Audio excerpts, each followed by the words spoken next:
Did you see this video of Senator Alex Padilla being forcibly thrown to the ground, handcuffed, after he tried to ask a question during a press conference that Kristi Noem was having? Listen. Sir, hands up, hands up. I'm Senator Alex Padilla. I have questions for the secretary because the fact of the matter is a half a dozen violent criminals that you're rotating on your. I also want to Hands off. specifically how many of our ICE agents have been docked.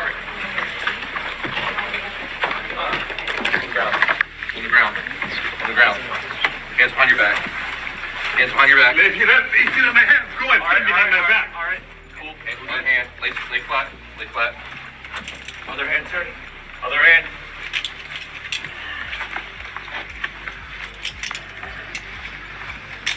This is ridiculous that an elected official who was there to represent his constituents was removed by DHS for trying to hold them accountable for the insane things they're doing to protesters and immigrants. This is no longer a democracy when elected officials are being handcuffed for speaking up against the government. DHS later tweeted about the situation, lying, saying that Senator Padilla did not identify himself and that he tried to lunge towards Secretary Noem. We all heard him identify himself in the video, and he wasn't trying to lunge forward. He was trying to walk so he could ask his question.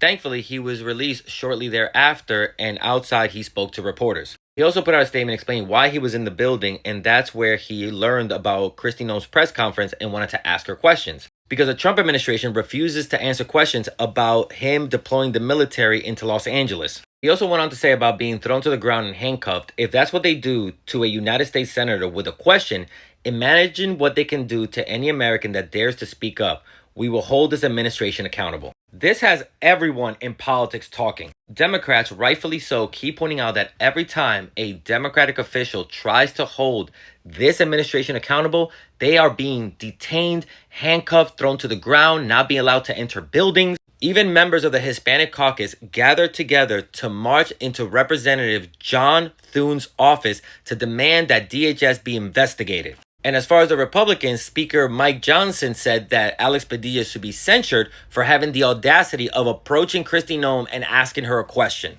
This is another case of the Trump administration not respecting elected officials, not following the laws, something as basic as freedom of speech, silencing anyone who tries to defend democracy, and making up lies about what happened thereafter. This is very much a developing story, so I'll keep you updated. And as always, please consider becoming a paid subscriber on here so I can continue bringing you stories like these.